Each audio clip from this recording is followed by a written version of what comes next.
soon. So thank you so much for doing this. Sure, absolutely. Thank you for having me. All right. So I'm just going to introduce Living Vines. My name is Kumbi Oyedele.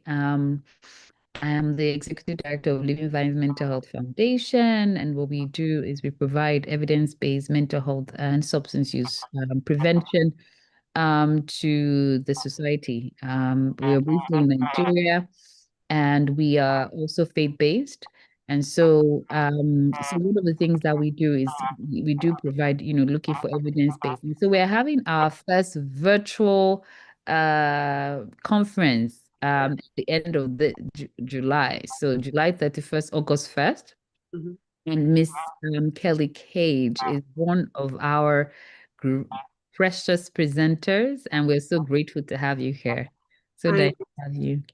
so glad to be here, and thank you again for the invite to be a part of your first virtual conference. I love virtual conferences, so thank you so much for having me here. Thank you for having us. So, for coming. So, can you tell us a little bit about yourself and what you do? Sure. Well, as you indicated, I'm Kelly Gage, and I'm from Illinois, and my work has been in the field of addictions and mental health for the last 34, 35 years now. I am also an ordained minister at my church here in Chicago, and I've done clinical work, I've done training, supervising. My main position currently with the state of Illinois is overseeing gambling. And actually, that's what I was hired to do, was to oversee gambling addiction and work Mm, with providers who work with individuals who have co-occurring issues, substance use, mental health, gambling. I've also worked with a very chronic homeless population here in Illinois as well. So that's my career work, but which is service, but I also serve in my church, where I have had a multitude of opportunities to be a part of various ministries in the church. So mhm, that's who I mhm. am. All right. Thank you so much for coming. So can you tell me some of the things that you're going to be sharing? Just a few. We don't want to give a whole, just a tidbits of some things you're Absolutely. going to be sharing in the conference. I'll give some teasers, as you called it. So basically, my focus is going to be on addiction and trauma addiction and grace within the church, and Mhm, just grace in general. So I'll be talking about uh, systems, or not so much systems, but ways to evidence-based models that can be used in the church, outside of the church, with individuals who are impacted by trauma, substance use. Mental health, of course, falls right into all of that as well. So mhm, I'll talk about different ways that churches, my dissertation was actually on working with leadership in the church, pastors, lay leaders, other ministers, about learning the basics around mental health and trauma, mhm, and being able to recognize it. Not that they necessarily need to treat all the time, because our pastors are busy in our churches. mhm, So this focus will be around how to highlight what to look for when there's trauma, when there's mental health issues, because a lot of times, unfortunately, within our churches, it gets crossed. And of course, we understand that it's very close. It is spiritual, but there's also times when individuals need a clinical right, approach to what may be happening in their lives. So we'll talk about some different methods that individuals can use, some mhm, evidence-based models. I train in mental health first aid here in the States. mhm, And also and that's an evidence-based model that can be used for anybody. It's like mhm, first aid. So it's mental health first aid, helping individuals, lay persons. You don't need a title to be mhm, able to recognize signs of individuals who may be struggling from trauma, mental health, and substance use. mhm, There's also spiritual first aid, which is for the church or anyone that wants to utilize it from a spiritual perspective. We'll talk about that as well. So mhm, most of, not to give too much away, but we'll be talking about evidence-based practices that can be used by anyone, that are used by clinical staff as well as church attendees or leaders within the church that can also use those approaches as well. So we'll start there. Well, thank you so much. Thank you so much for sharing. So why do you think some people should join? And who are the people that should really join? Why do you think they should Everybody. join? Exactly. Yep. Right? Everybody. Yes, I say that all the time. When I train with mental health first aid, I say mental health is for everybody. We all have mental health. We Exactly. need to sustain mental health. We Mm, all have been impacted by some trauma. Think about the pandemic that just mhm, happened.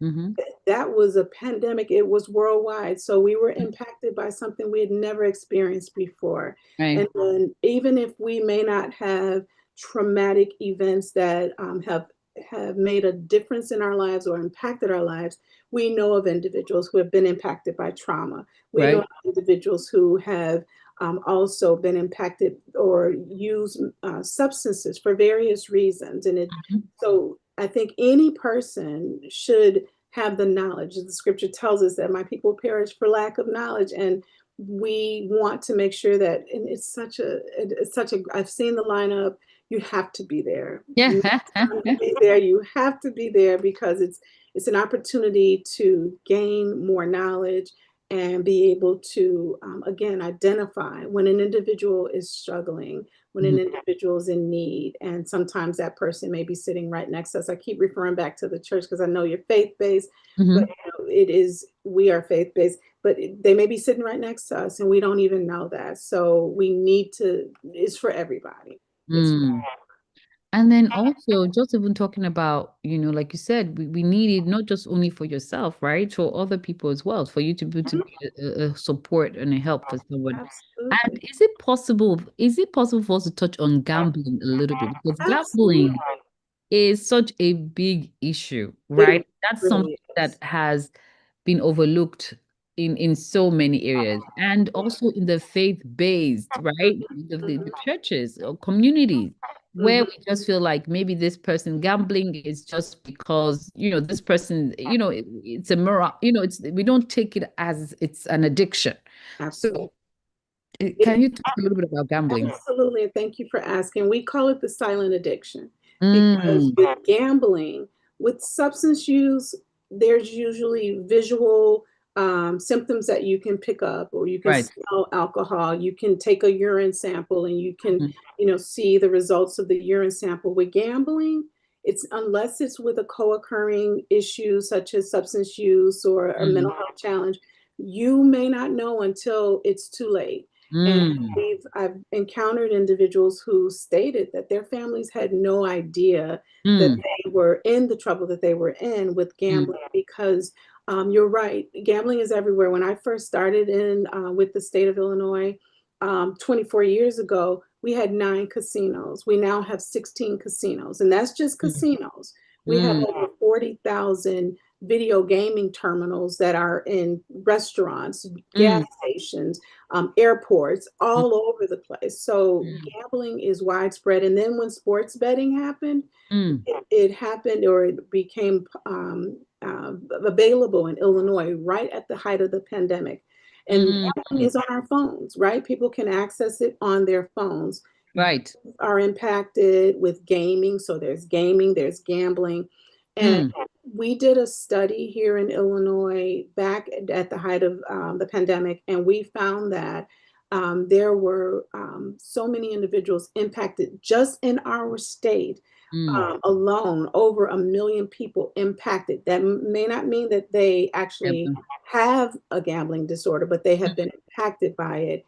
And mm, mm, also, last thing I'll say about gambling is that it also, the percentage of individuals impacted and wanting to die by suicide is extremely high. Because mm, many individuals early on when I first started would thought that, if I just, die by suicide, I can, my family can use the insurance. Not mm, not so. That was an easy way. And it's so overwhelming for an individual who is impacted by debt and just more and more debt they feel that they don't need to go on. It just doesn't make sense. So gambling, there are individuals that are able to recreationally gamble, go Mm, whatever that may be look like. But as you indicated, I went to Catholic school and we had bingo as mm, a fundraiser, and that was years ago. But today there are individuals who may find various ways to gamble, and it is can be dangerous for them. So we know that people do it recreationally, but then there are those who we work with those individuals who are at risk and who need intervention in the state of Illinois. So thank you for asking me about that, because we don't get to talk about it as much. And I think you're right. I have experienced individuals that have come to me outside of my job setting and said, "Hey, can you pray for me? I'm dealing with gambling." And absolutely, because it can be a downfall or a snare for individuals. yeah. If that's hopefully that's also some of the things that we're going to hear in the conference as well. If gambling, because it's a big issue.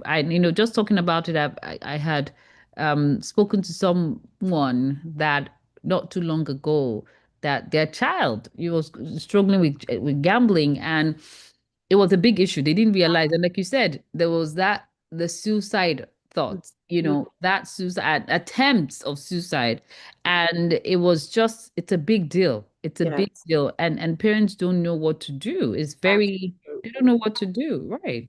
Absolutely. I remember beginning my work with the state 20 years ago, and we were reaching out to the schools at that time, sending resources, and they were like, "Oh, we don't have that issue here. Mm, We don't have that problem here." mm, Now we get requests. Can you come mm. and speak to our youth? And we have providers, treatment providers that go out and do that work. We Right. contract with them through the Mm, state.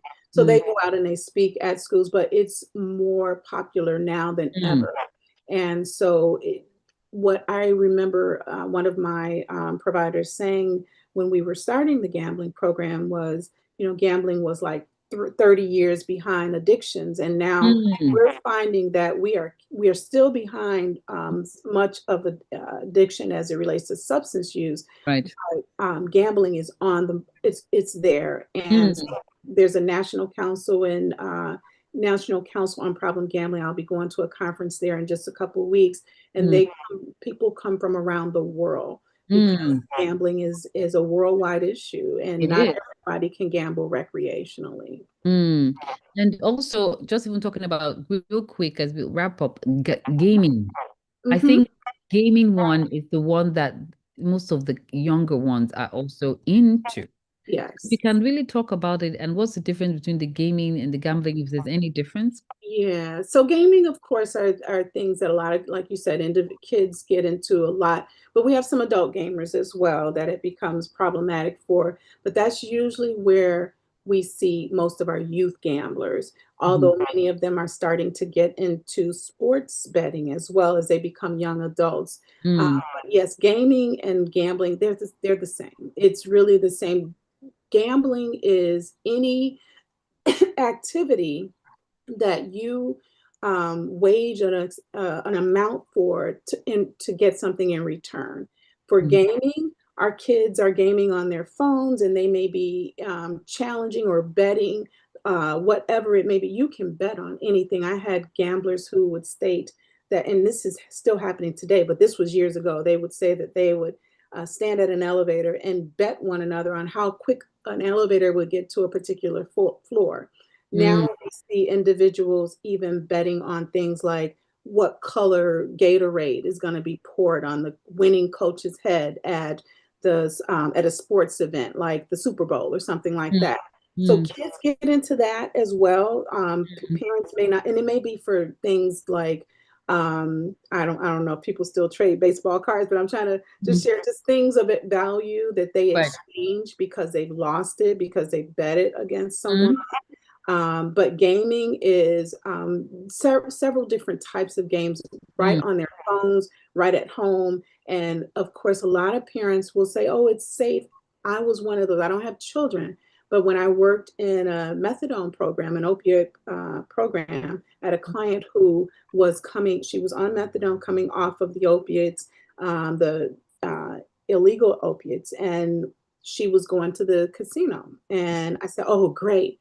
I was green to what gambling really was at that point. And I said, that's good, that's recreational, but didn't realize that it can go from one drug to another behavior, from an addiction to drugs to an addictive behavior such as gambling. So with kids, I don't know, do you all have Chuck E. Cheese in West Washington? Yes. I always use Chuck E. Cheese as an example when I'm doing training. I'm like, Chuck E. Cheese is like the children's or youth kind of casinos. When you think about it, the bells, the whistles, the tickets, getting things. So children have access to gaming right on their phones. Parents often think, oh, they're just, playing games, but watch what your kids are doing. And that's not to say every kid is doing something wrong. But there are kids that are out there that are getting involved in gaming and gambling with individuals, and those things we want to watch for. Yeah.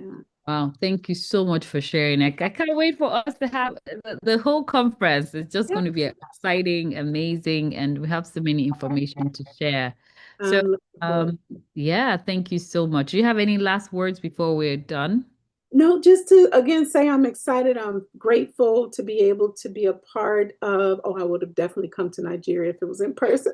I want to say that too. But I am glad that, again, virtually we can participate in the conference. So I'm looking forward to hearing the other speakers as well. So thank you for having me. All right. Thank you so much for joining us. We're glad and we're hoping to have you soon. And everybody you haven't registered, please register. And, for this conference, it's going to be fantastic. All right. Thank you, Thank everybody. you. Nice meeting you. Nice meeting you. Bye. This is stop. Sorry, I stopped this.